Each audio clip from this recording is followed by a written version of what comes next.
வாயில் சொல்கிறீங்களா, மனசார சொல்கிறீங்களா, உணர்வுபூர்வமாக சொல்கிறீங்களா, செயலால் செய்கிறீங்களான்னு முதல்ல யோசிங்க. யோசிச்சு நீங்கள் மாறுங்கள். நான் பேசுகிற ஒவ்வொன்றும் உடனே மற்றவங்கள கரெக்டுங்க, நீங்கள் சொல்கிறது கரெக்டுங்க, என் ஒய்ஃப் அப்படிதாங்க, என் ஹஸ்பண்ட் இப்படிதாங்கன்னு பேசிட்டு இருக்கு. முதல்ல இந்த வகுப்புடைய நோக்கமே உணர்வுகள் முதல்ல நம்பிக்கிட்டு இருக்கான்னு பார்க்கணும்.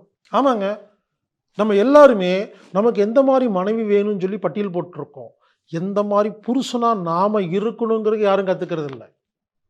எல்லா பெண்களும் எனக்கு இந்த மாதிரி ஒரு ஆம்பளை தான் வேணும்னு சொல்லி கற்பனை பண்ணிட்டு இருக்கீங்க. ஆனால் ஒரு பெண்ணாக நாம் எப்படி இருக்கணும்னு யாரும் கற்றுக்கிறதே இல்லைங்க. அதனால் என்ன சொல்ல வரேன்னா, நன்றி உணர்வு நமக்கு இருக்கான்னு முதல்ல யோசிங்க. மற்றவங்களுக்கு இருக்கான்னு யோசிங்க. கூட இருக்கிறவங்களுக்கு சில பேர் சொல்ல மாட்டாங்க, இருக்கும். சில பேர் இருக்காது, சொல்லுவாங்கன்னு புரிஞ்சிடுச்சுன்னா அதுக்கு தகுந்த மாதிரி நம்ம உறவுகளை சரி பண்ணிக்கலாம். புரிஞ்சுக்குங்க.